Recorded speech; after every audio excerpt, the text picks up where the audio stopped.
everyone, I am Dr. Sridevi. Today I will talk about homemade kashayas. Everyone is drinking homemade kashayas to prevent cold and cough and to boost their immunity.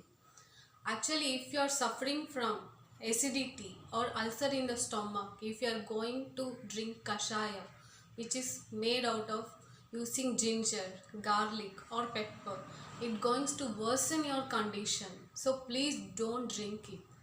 Instead, for slight warm water, add 4 to 5 tulsi leaves or 4 to 5 cardamoms and keep it for 5 minutes and drink it. Actually, just drinking kashaya will not help you to boost your immunity. You need to change your lifestyle too. For more details, visit Ramakrishna Clinic, VT Road in Mangalore. Thank you.